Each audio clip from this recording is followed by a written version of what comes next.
Pag-asa sa pagkabuhay na muli. UVCC Daily Devotion written by Pastor Victor Tabilisma sa likha at tinig ni Sevgi Karina Salting. 1 Corinthians 6 verse 14. At binuhay ng Diyos ang Panginoon at tayo rin ay bubuhayin niya sa pamamagitan ng kanyang kapangyarihan. Pagbubulay-bulay.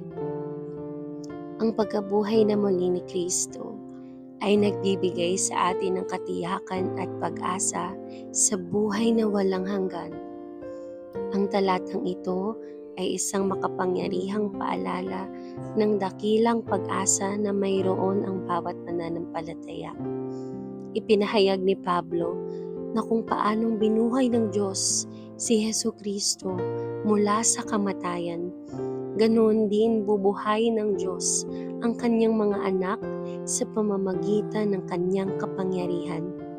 Ang muling pagkabuhay ni Jesus ay hindi lamang isang pangyayari sa kasaysayan, kundi isang katiyakan ng ating hinaharap. Sa mundong puno ng sakit, kabiguan at kamatayan, madaling mawalan ng pag-asa ang tao. Ngunit ang Ebanghelyo ay nagpapaalala na ang kamatayan ay hindi ang katapusan para sa mga nananalig kay Kristo.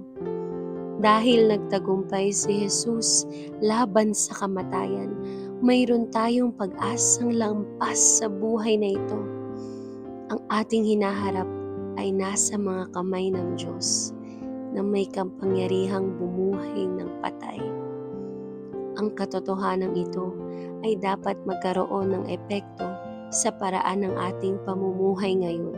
Kung alam nating may walang hanggang buhay na naghihintay sa atin, matututo tayong mamuhay ng may pananampalataya at katapatan sa Diyos.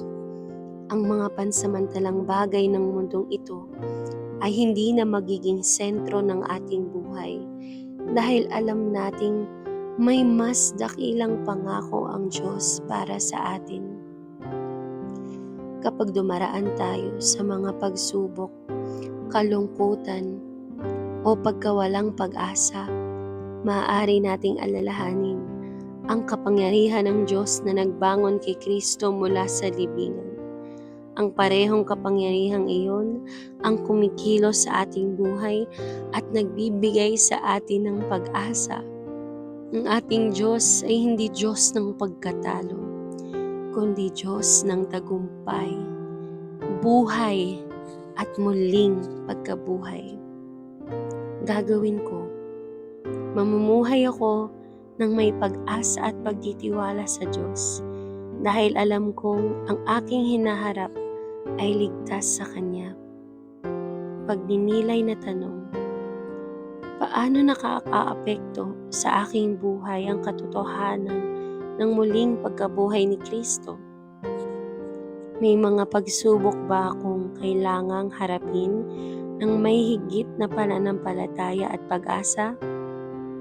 Paano ko maibabahagi sa iba ang pag-asang mayroon ako kay Jesus? Tayo'y manalangin. Ama naming nasa langit, salamat po dahil binuhay ninyo ang aming Panginoong Hesukristo at binigyan ninyo ako ng pag-asa sa buhay na walang hanggan. Kapag ako ay pinanghihinaan ng loob, tulungan po ninyo akong alalahanin ang inyong kapangyarihan at mga pangako. Naway mamuhay ako ng may pananampalataya, katapatan at pag-asa habang hinihintay ang ganap na katuparan ng inyong mga pangako. Sa pangalan ni Jesus,